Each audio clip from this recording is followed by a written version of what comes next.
style logique ne s'impose pas à l'esprit au début de l'étude. Avec cette force consciente, il ne lui en communique pas moins une force qui conduit à toutes les vérités. Le système de la logique est le royaume des ombres, le monde des essentialités simples, mais rien de concret ni de sensible. C'est par l'étude de cette science, par le séjour et le travail dans ce royaume des ombres, que la conscience réalise sa formation absolue. Elle y évolue au milieu d'occupations étrangères, à des intuitions et à des fins sensibles, à des sentiments au monde tel qu'il s'offre à la représentation ordinaire. Envisagée de son côté négatif, cette étude de la logique oblige à se tenir à l'écart de l'arbitraire avec lequel la pensée ratiocinante se laisse guider tantôt par telle raison, tantôt par telle autre, souvent opposée aux premières. Mais ce qui importe avant tout, c'est que la pensée, en procédant ainsi, gagne en indépendance et autonomie.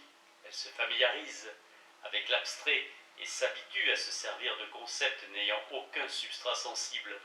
Elle acquiert, sans s'en rendre compte, une force qui lui permet de s'assimiler, sous une forme rationnelle, toute la variété des connaissances et des sciences, d'appréhender ce qu'elles ont d'essentiel, d'éliminer tout ce qui leur est extérieur et d'en extraire l'élément logique, ou ce qui revient au même, elle devient ainsi capable d'introduire dans le cadre abstrait du logique, acquis par l'étude, toute vérité, et de lui conférer la valeur d'une généralité, non celle d'un particulier existant à côté d'autres particuliers, mais la valeur de ce qui dépasse tous ces particuliers et constitue leur essence, leur vérité absolue.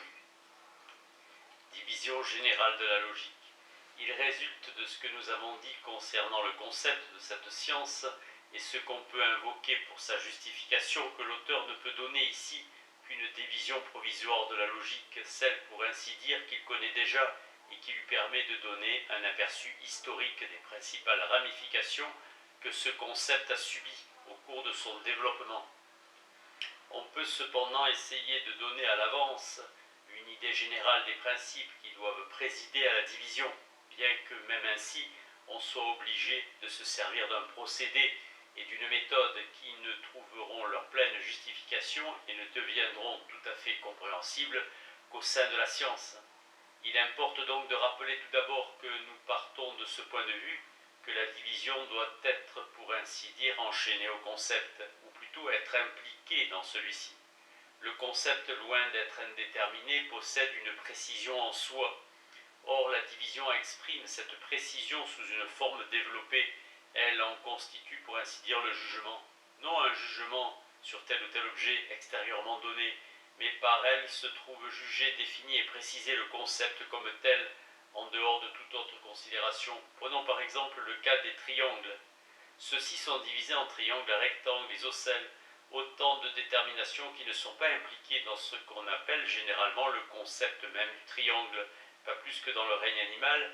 Des déterminations telles que mammifères, oiseaux et autres classes et variétés ne sont impliquées dans le concept d'animal en général, ou même dans ceux de mammifères, d'oiseaux. Ces déterminations proviennent d'ailleurs de l'intuition sensible. Elles rejoignent ces soi-disant concepts en venant du dehors. D'après la conception philosophique de la division, c'est le concept lui-même qui doit se montrer comme étant à l'origine de ces déterminations, comme étant leur source. Mais nous avons montré dans l'introduction que le concept de la logique était lui-même le résultat d'une science qui a sa place au-delà d'elle, autrement dit une préconception. La logique était ainsi définie comme étant la science de la pensée pure, ayant son principe dans le savoir pur, une science douée d'une unité, non abstraite mais concrète et vivante, parce qu'en elle se trouve réduite l'opposition entre une existence subjective et une existence objective, parce que l'être y est perçu comme concept pur existant pour soi, et le concept comme l'être véritable. Tels sont donc les deux moments que comporte la logique, mais ils sont désormais perçus comme inséparables, et non comme existant chacun pour soi, tels qu'ils apparaissent à la conscience.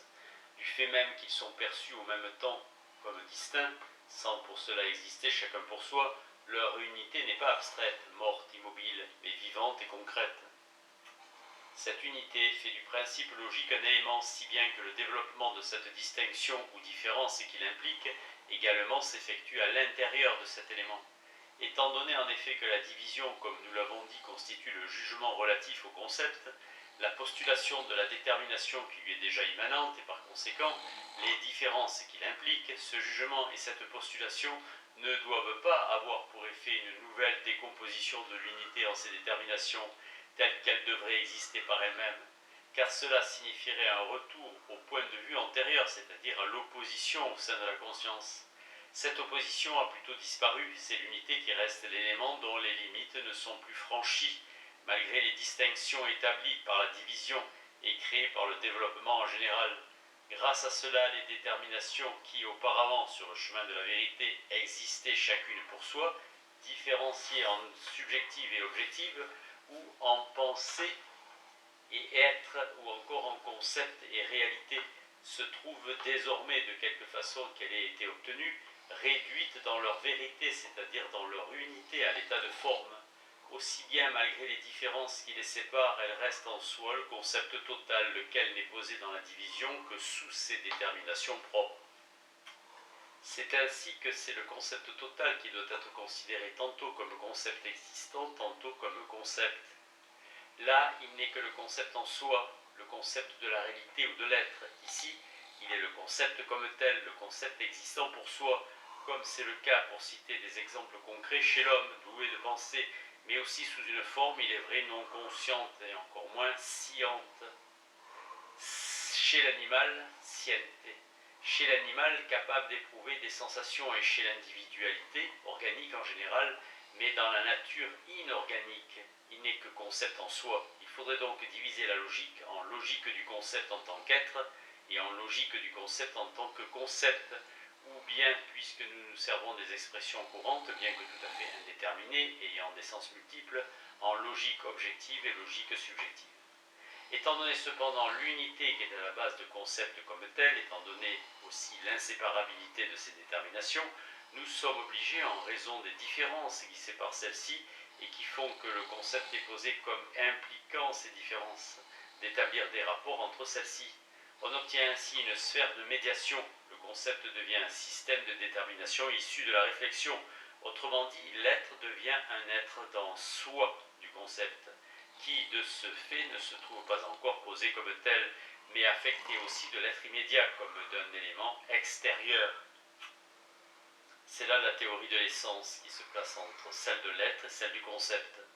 Dans la division générale de cet ouvrage sur la logique, elle figure encore sous la rubrique de la logique objective, pour autant que l'essence exprime déjà l'intériorité, alors qu'il faut envisager le concept comme ayant un caractère en rapport avec le sujet. Kant, je rappelle que si je m'en réfère souvent dans cet ouvrage à la philosophie de Kant, ce que beaucoup pourraient trouver superflu, c'est parce que de quelque manière qu'on juge par ailleurs, comme nous le faisons dans cet ouvrage, l'exécution de ces différentes parties, elle forme la base et le point de départ de la philosophie allemande moderne. Et que les reproches qu'on peut lui adresser sur un grand nombre de points ne diminuent en rien ses mérites. On s'y réfère aussi fréquemment dans la logique objective, parce qu'elle approfondit davantage certains aspects plus définis du logique, aspects que la philosophie ultérieure a trop négligés lorsqu'elle ne les a pas traités avec un brutal mépris qui n'est d'ailleurs pas resté impuni. La philosophie la plus répandue chez nous ne dépasse pas les résultats obtenus par Kant, à savoir que la raison est incapable de reconnaître un contenu vrai et qu'en ce qui concerne la vérité absolue, on doit s'en remettre à la foi. Mais ce qui chez Kant n'est qu'un résultat constitue dans la philosophie en question un commencement et un point de départ, de sorte que les déductions grâce auxquelles ce résultat a été obtenu et qui constituent la connaissance philosophique se trouvent par avance éliminées. La philosophie kantienne sert aussi d'oreiller à la paresse de la pensée qui cherche à se justifier en prétendant que tout a été démontré et accompli. C'est pourquoi une connaissance et un contenu défini de la pensée, qui ne veulent pas se contenter de cette consolation stérile et aride, se doivent de remonter à ces déductions. Kant a de nos jours créé, à côté de ce qu'on appelle couramment logique, une logique transcendantale. Ce que nous appelons ici logique objective correspondrait en partie à cette logique transcendantale. Il la distingue de ce qu'il appelle logique générale par les caractères suivants. Elle considère les concepts qui se rapportent a priori aux objets et par conséquent ne font pas abstraction de tout contenu de la connaissance objective, ou encore elle se distingue par le fait qu'elle contient les règles de la pensée pure. Elle remonte aux origines de notre connaissance, pour autant que ces origines ne peuvent être attribuées aux objets. C'est uniquement sur ce deuxième point que se trouve concentré tout l'intérêt philosophique de Kant. Son idée capitale consiste à rattacher les catégories à la conscience de soi, au moi subjectif. Du fait de cette détermination, sa manière de voir ne sort pas des limites de la conscience et de son opposition, et postule, en plus de ce que nous devons à l'empirisme de la sensation, du sentiment et de l'intuition, l'existence de quelque chose qui n'est pas posé et déterminé par la conscience pensante, d'une chose en soi étrangère et extérieure à la pensée, bien qu'il soit facile de voir qu'une abstraction comme la chose en soi n'est elle-même qu'un produit de la pensée abstrayante, il est vrai. Si d'autres qu'anciens ont dit de la détermination de l'objet par le moi que l'objectivation du moi doit être considérée comme une fonction originelle et nécessaire de la conscience, fonction dont la représentation du moi serait encore absente, cette représentation étant la conscience de la conscience ou une objectivation de la première conscience. C'est plutôt ce travail d'objectivation libéré de l'opposition de la conscience qui devrait en général être considéré comme pensée. Si l'expression travail d'objectivation du moi est faite pour appeler d'autres productions de l'esprit, celle de l'imagination par exemple, il convient de faire remarquer qu'il n'est question d'une détermination de l'objet que pour autant que les moments dont se compose son contenu ne font pas partie de la sensation et de l'intuition. Un pareil objet est une idée et le définir signifie soit le créer, soit, lorsqu'il est déjà présupposé, se former sur lui d'autres idées, le développer davantage par la pensée.